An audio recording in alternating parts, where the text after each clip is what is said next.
our speaker for today. Let's give Elias a round of applause.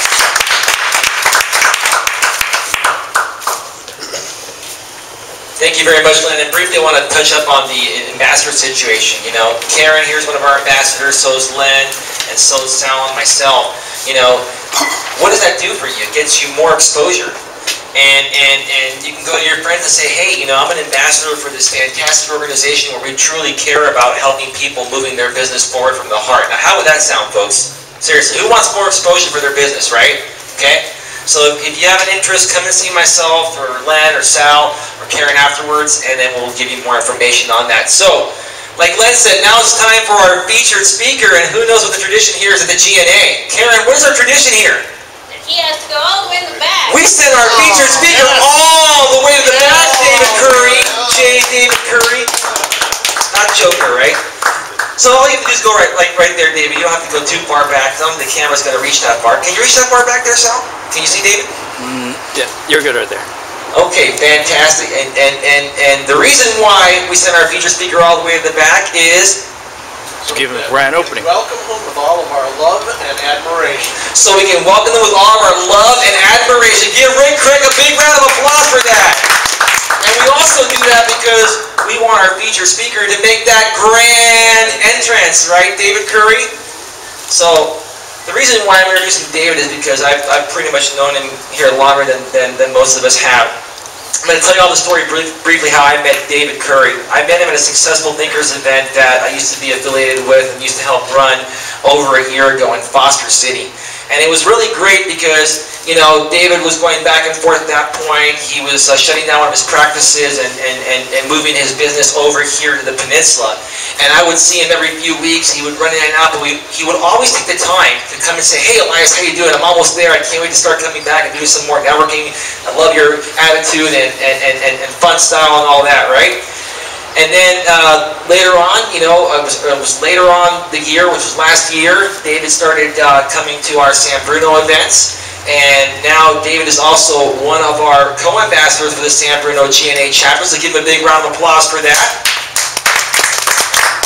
And what I really like about him, he has a fantastic personality, he's such an intelligent guy, and he has such a warm heart. So, with that being said, I'm going to do a little bio here on David, and then we're going to have him run in here like a raging bull, right, David? Like I said a few weeks ago, I like that, right? That's you.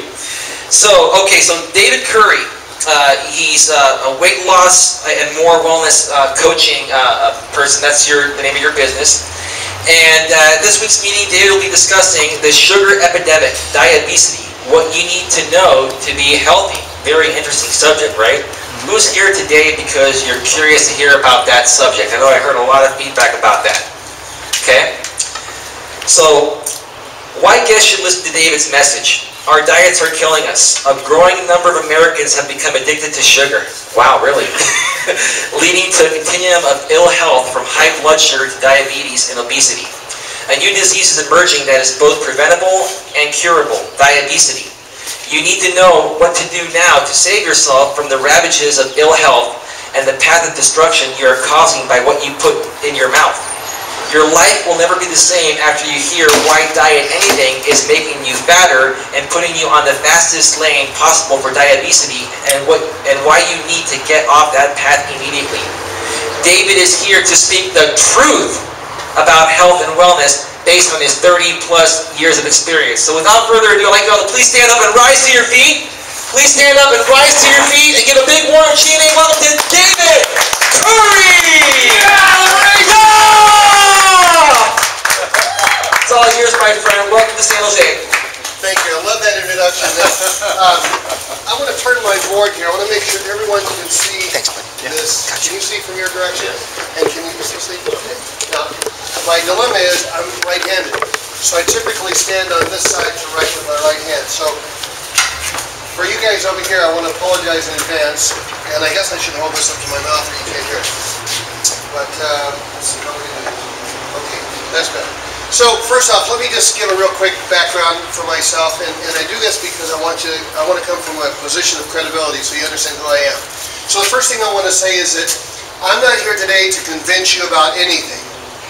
I have absolutely nothing to sell, and I want you to sit back and I want you to be a sponge. I want you to just absorb what I have to say, and if it doesn't match with your vibration in your soul, I want you to know I still love you. Okay? And I hope that you still respect me and care about me. You can say you love me too if it's okay. If some people can't say that word. I love you, David! Thank you very much. So with that said, let me just take a second and tell you that I read an interesting article this morning. There was a study done, medical journal, very prestigious medical journal, published a study about coffee. And they said coffee has now been shown to reduce the risk of heart attack and stroke. Now, how many of you that study would vibrate with your soul? Like you believe it? We want to believe it when we I want to tell you, I recently read, not this morning, but recently I also read there was a study done and published in a very prestigious journal in Europe about how that you could not exercise and be as healthy as those that do exercise. Now, do you believe that one? No. Okay. So here's what I want to share with you. Every year as a doctor, we have to attend a number of continuing education hours, credits. In other words, we have to sit in and listen to the latest and the greatest that's out there to make sure that we're staying current. And so when you read these journals and these studies that are being published, here's what we find. I'm going to give you the terms, and then I'll tell you a little bit about what this means. We look for peer-reviewed, double-blind, placebo-controlled studies, and that makes sense to us, right? Now, what does all that mean? Peer-reviewed means that your peers, your other fellow doctors, have read this study, and it makes sense to them. Double-blind means that the examiner and the examinee, okay, the patient and the doctor, neither one know which one's getting the real test and which one's getting the placebo type of a deal, right? So it's not real. Controlled means that they have very few variables that they allow in. And study means that they do an experiment and they look at the results and then they come to a conclusion at the end. Now, double-blind placebo-controlled studies, clinical studies, and clinical means it's done in an environment where it's a doctor-patient type of a situation, right? It's on people. Now, the reason why I'm sharing this with you is that here's what we find when we read through this vast array of studies. You can pick and choose what study you read, and you can find, another one I read recently, this came out of a very prestigious journal on the East Coast, and they said that vitamin C has been shown to cause cancer. Now, the vast majority of the studies that are out there clearly show that vitamin C prevents cancer. But there's one study that clearly had some flaws in the study. That's what it comes down to.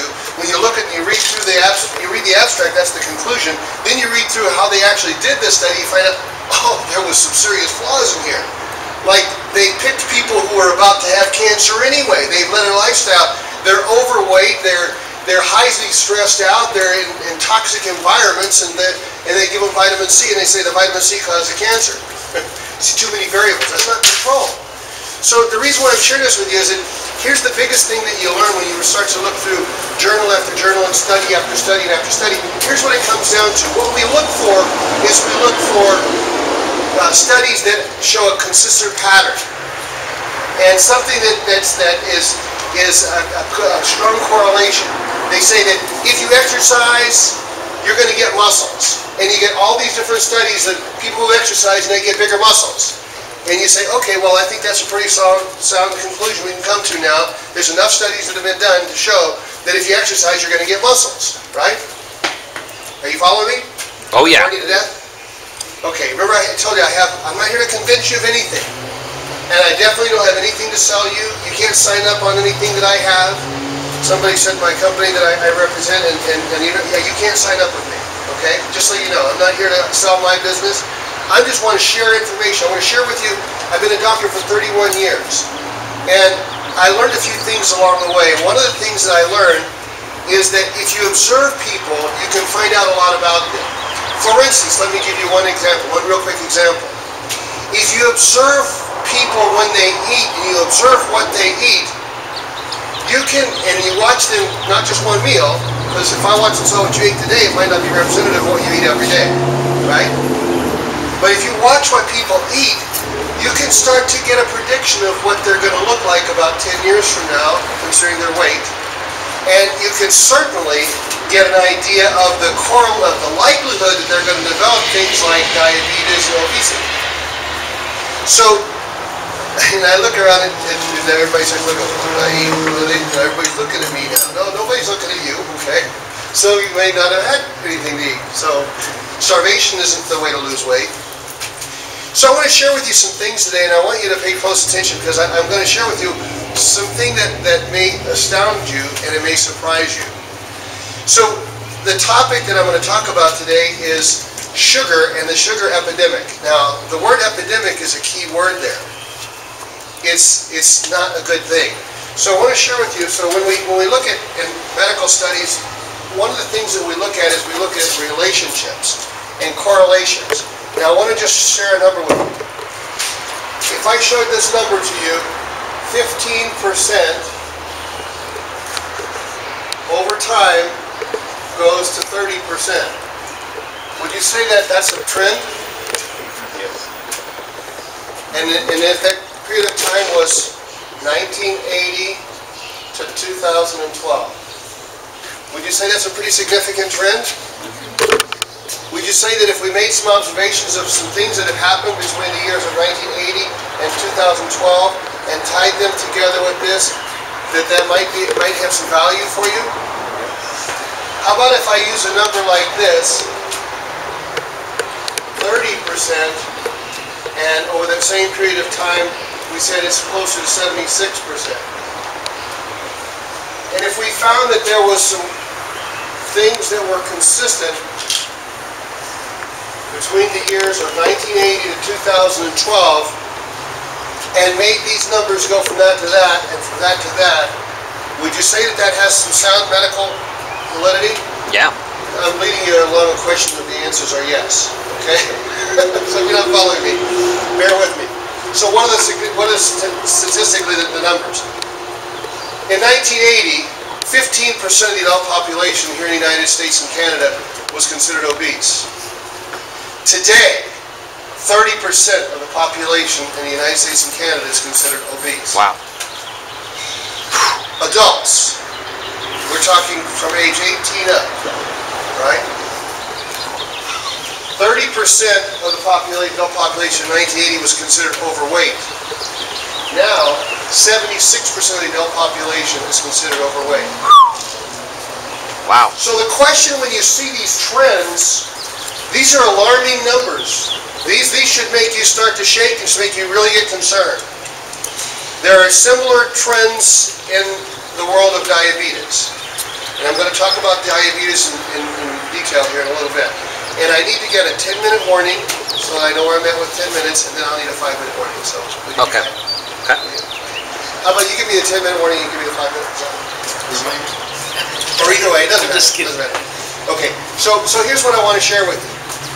What happened in 1980? Do you think there might have been something that happened around in 1980, somewhere in that area, that might have caused this trend to occur? Well, the answer is yes. Let me tell you what it was.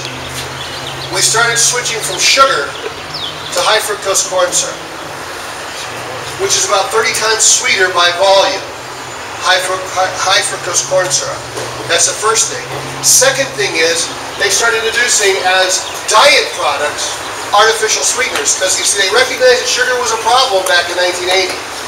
They recognized that sugar was a problem in 1980. They said, well, let's show people how they can avoid the sugar problem.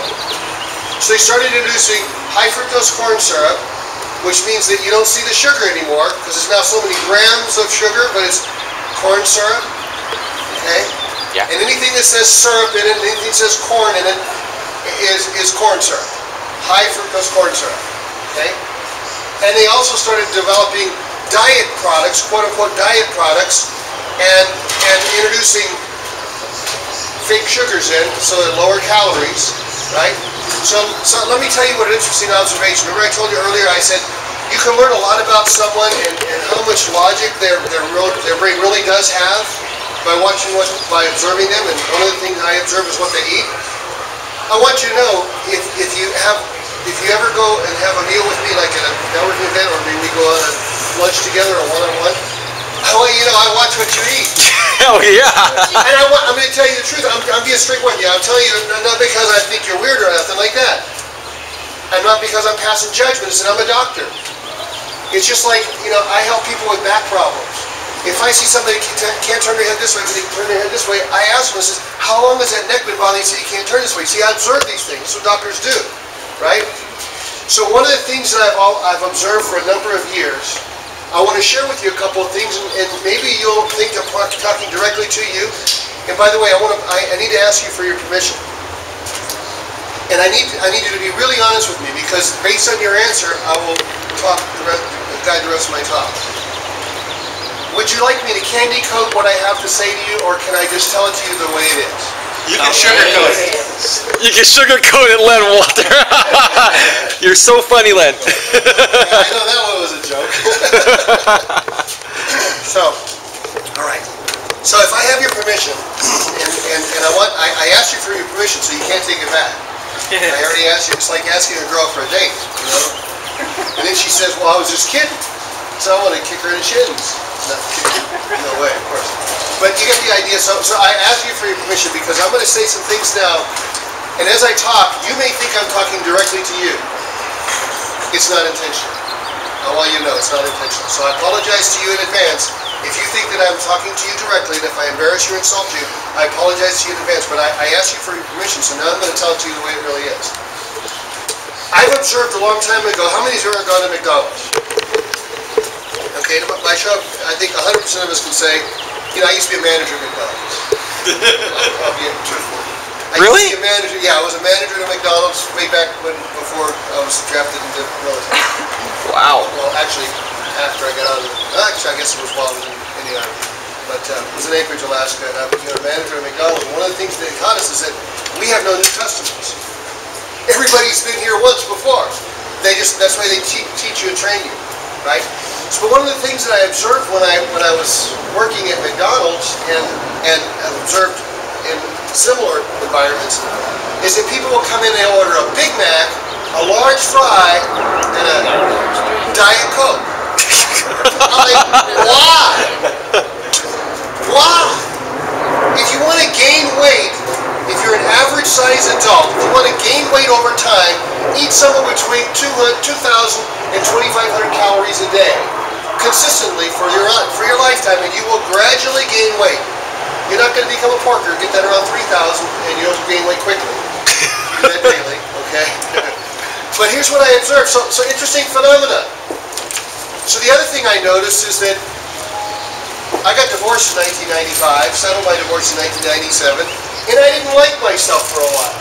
Now, how many of you have ever been divorced? I'm being honest with you now. I'm pointing fingers at myself, so it's okay. I've been divorced, and I'll tell you, I didn't like myself for a while. I didn't like the way I looked. I was a skinny, fat guy. Whoa. I was a skinny, fat guy. I was my height. I weighed 185, and I had a 40-inch waist. Whoa. Really? My height, 185, but I had a 40-inch waist. I had what we call, a pear shape. I didn't like myself. So I decided I was going to make a change. I didn't think I could attract the kind of woman that I wanted because, I'd been married for 17 years and I wanted to attract a young athletic woman in my life. And I thought, well, they're not going to be attracted to me, not looking like this. So I started watching what I ate, and the diet of the day was the zone diet, and all the bodybuilders were doing that. I joined the gym. And in 90 days, I became 185 pounds. My weight stayed the same, 185. My waist went down to 32, and I gained about 6 inches on my chest. I had a shape that looked like this. I can show you my photos if you'd be interested.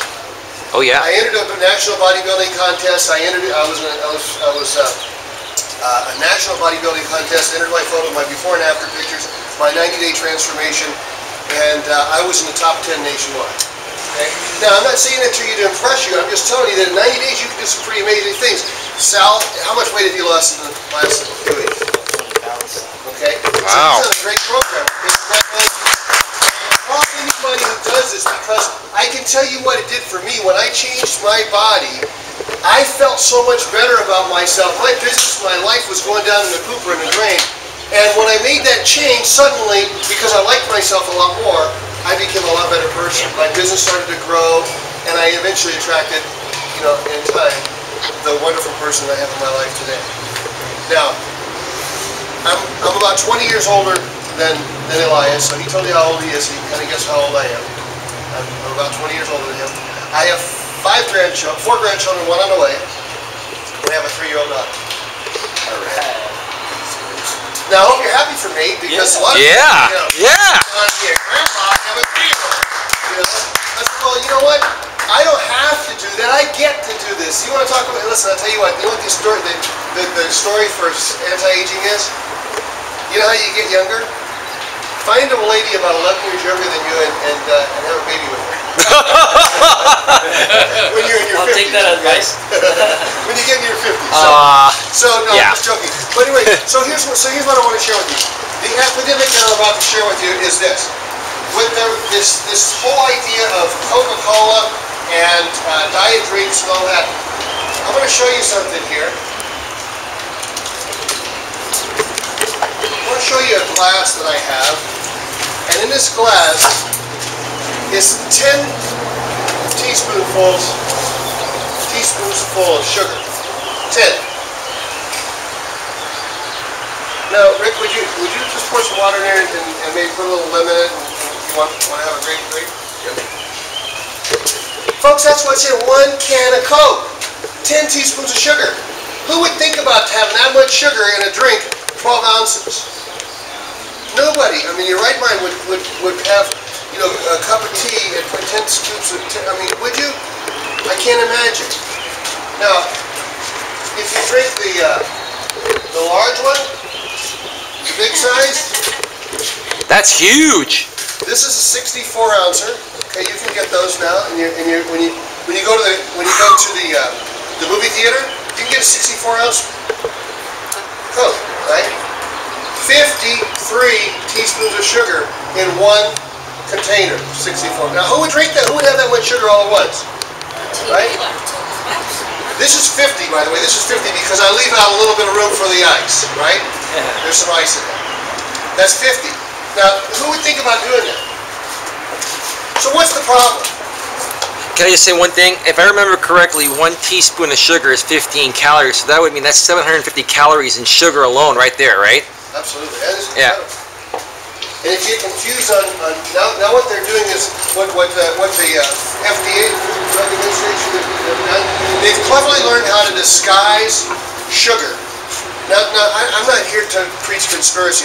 That's not what my message is. But there is some interesting politics, and I'll just leave it at that. Some interesting politics that the FDA has allowed to go through. So they, instead of, you know, they used to measure sugar by the teaspoonful, right?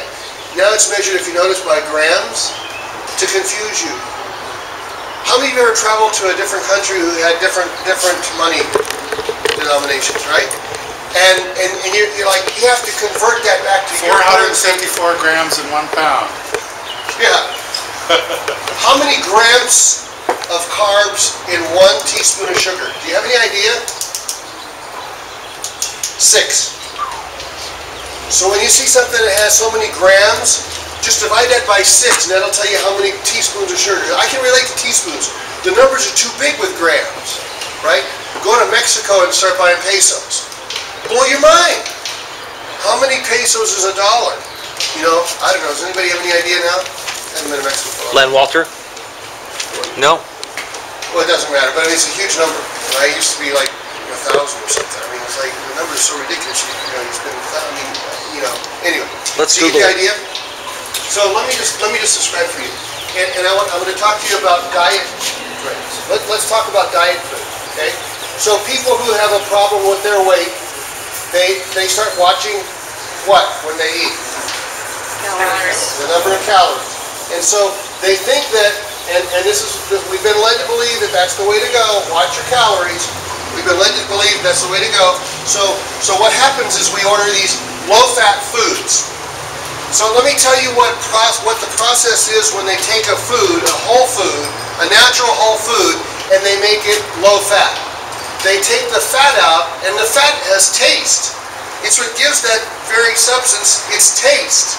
When you take the taste out, it tastes now like cardboard. Who's going to buy that? These people are selling this stuff.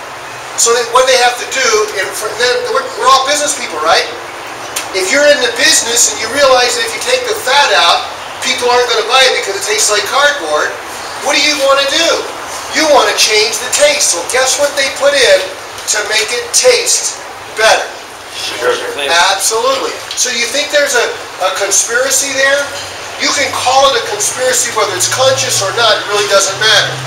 But okay, 10 minutes. Okay, so what my point is that low foods, listen, I'll tell you something else I observed by observing healthy people. Fit, healthy people don't drink Diet Coke. Who do you see drinking Diet Coke? Overweight, fat people. Now, again, I'm not trying to point fingers and embarrass anybody, but overweight, fat people drink Diet Coke. So, guess what? If you want to be like them, you should do what? Do like them. Watch their habits and watch their patterns. This is what I've done for my whole career. I found people who have back injuries, and I say, let me figure out to not do what they do to get their back problems. Because some of it's luck. Injuries and accidents is bad luck, right? But some of it's preventable. If you find that somebody is doing this all day long, it doesn't take long to figure out sooner or later they're going to have a back problem, right? If somebody's taking sugar and putting a funnel in their mouth and going, ah, you're shoving the sugar in, it doesn't take long to figure out they're going to get fat and they're going to develop diabetes. Okay? Fat. I'm just telling you from observation that that's the way it works. Now, so let's just talk about sugar for a second, and let's just talk about table sugar, right? Table sugar is it's what's called a simple sugar. By the way, how many of you have heard that you got to watch your carbs or you're going to get fat? Oh yeah. Do you believe that? Well, it depends on the content. It depends on the carbohydrates. That's what you hear a lot. Don't eat Yes. simple, but the complex. You're absolutely right. See, you got to be careful with your carbs because bad carbs, that's what they should say, will put your weight on you. What are the bad carbs? Processed sugar, processed carbs. But the truth of the matter is, countries and civilizations that eat real whole food. Now, by the way, when you see on a carton something that says, this is whole food, and it's in a carton, don't buy it. It's not whole food. It's a lie. Whole food comes out of the grocery center. It comes natural, off a tree or out of the ground, okay, or off a bush. That's a whole food, yes. Yeah, so what I've heard is that bad carbs turn to sugar, sugar turns to fat, so kind of like bread. You're absolutely A lot right. of starch in there and all that, right? So here's what happens, right? And there's another topic we can talk about with bread, and that's gluten. Gluten intolerance is another whole issue we can talk about. But here's what happens. When you eat sugar, sugar is a very simple carbohydrate. It's not like an apple. Okay, that's not a heart, it's an apple. It's not like an apple. It's little bitty carbohydrates. Simple sugars. And what happens, these simple sugars go down into your stomach. When you eat, they get into your bloodstream real quick, and it makes your blood sugar rise real high. Now here's what happens when your blood sugar rises real high. What happens is your body starts to recognize, oh, it has sugar, and so sugar is necessary. It's got to get the sugar out of the blood into the cell. So what it does is it starts to produce insulin, and it produces because it's spiking high really fast. What happens? The body produces a lot of insulin really fast, and that insulin goes to your low blood sugar, and your appetite starts to go up, and you have what's called cravings, and cravings send you back over here. And it becomes a vicious cycle. You want to ingest more sugar to get your blood sugar real high, and then you're going to produce insulin, and that's going to get your blood sugar real down real low. So this becomes a cycle. So, how many of you have heard of the word heroin? Morphine. Okay, cocaine, cigarettes, alcohol. What one thing does every one of those items that I just talked about have in common? One thing, one word. Addiction. Yep. No one would argue that, right? Right. The same mechanism that causes addiction with all those different things that I just described is exactly the same. This is the same mechanism that happens right over here. Because when you go from low to high, it feels good. It feels really, really good. The brain starts to produce the hormone called serotonin, which is what's called the feel-good hormone, and it feels really, really good. And likewise, when you go into crash, it feels really, really bad. It feels really, really bad when you crash. And so therefore, once you get down here, you got to go back. This is the way addiction works, guys. This is it. This is it in a nutshell. You don't want to live your life in this world right here. I'm telling you straight out, you don't want to live your life in this world.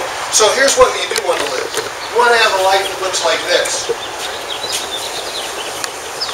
When you're hungry,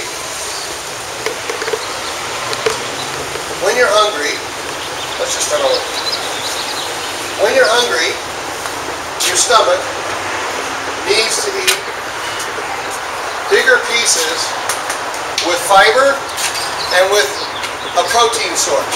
Every meal that you have should have a protein source because it helps the digestion. Okay, 5 minutes, thank you. Okay, now here's what will happen. Your blood sugar will slowly rise, and then eventually get back over to here. This is a healthy way to live.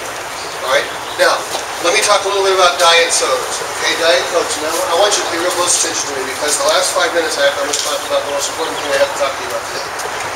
If you're drinking diet sodas, and you're drinking diet sodas, you're drinking them for one reason, and one reason only, is because of lower calories, right? Does anybody else, I mean, what's the motivation for diet? It tastes terrible, right? Actually, I like the taste, so I drink it. You get used to it after a while. I hate Diet Coke. Regular Coke hurts my teeth. Can't drink it. So let me talk about diet sodas. Let me tell you what the problem is with diet sodas. And any artificial sweetener. First off, what's in our diet soda? The typical sweetener is aspartame. Right? Aspartame is a cancer-causing. It's clearly going to be just like all the other artificial sweeteners will be removed from the market at some point very soon. It's already, legislation's already been happening. Doctors and studies have been coming along around the world. It's happening. It's going to soon happen. And just like when they took saccharin off the market and they took all these others off, and then they go from one sweetener to another. So what happens is when you have a diet. Let me just talk to you from the doctor hat for a second. When you have a diet soda, what happens is your body gets the same signals that your brain gets when sugar is there. So your brain starts to get the same messages. How many of you have heard of the scientist called Pavlov? Yeah. Do you remember his experiment? He experimented with dogs and food, and he found that if he rang a bell when he gave them food for after a while, anytime they hear a bell, they start salivating, they start thinking that food is coming, their body starts to go into physiological changes.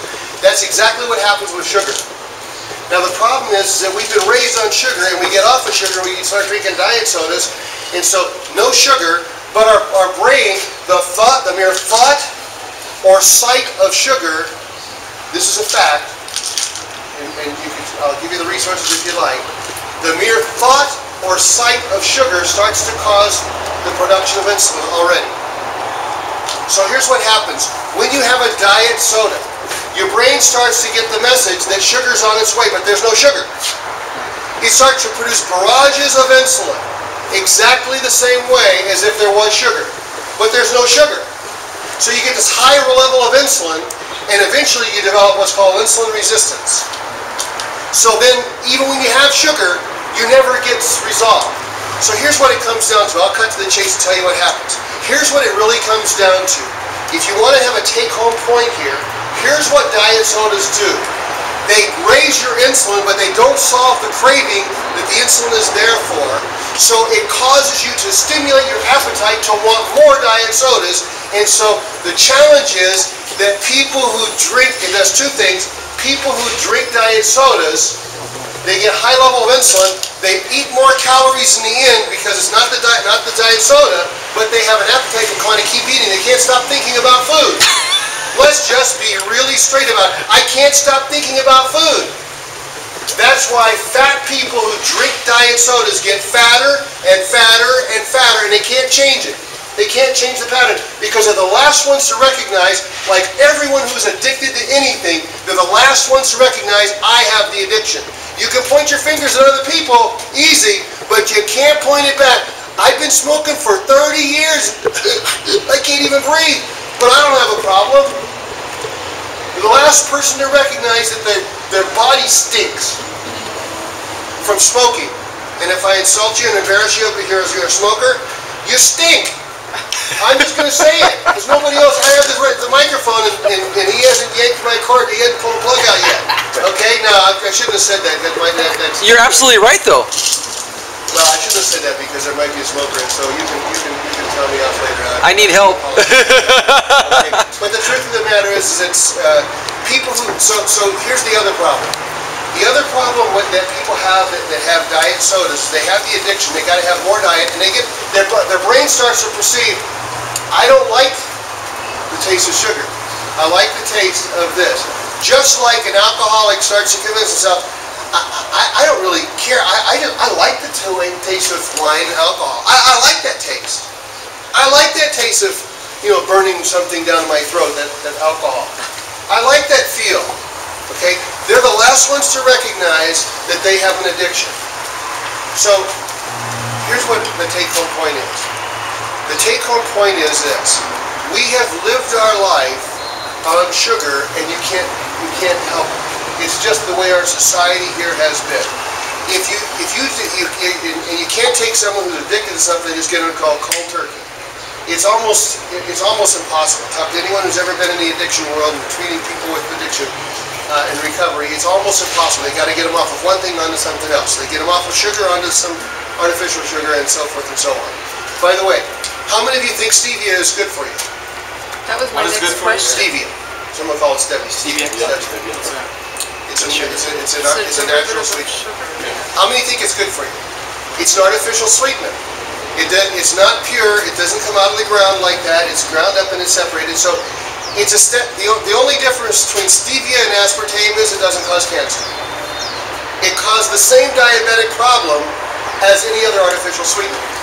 Okay, so agave is honey. They do exactly the same thing, except that they don't cause cancer.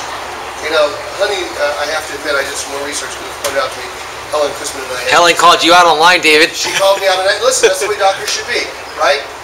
If you bring some evidence to me that is contrary to my opinion, and I don't read that evidence and evaluate it, but I'm going to tell you straight out, as a doctor, I don't look at one study. I look at a broad spectrum of studies. I got to see across the board one study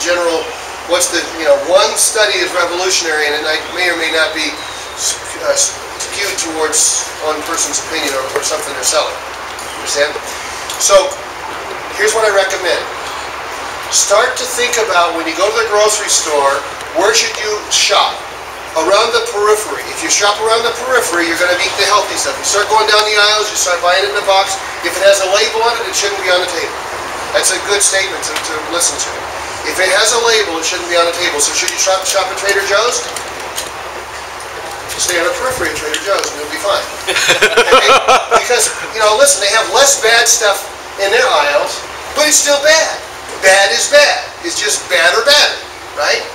The box stuff and the prepared foods at Trader Joe's is probably not as bad as the box stuff at Safeway and Lucky's or wherever you shop.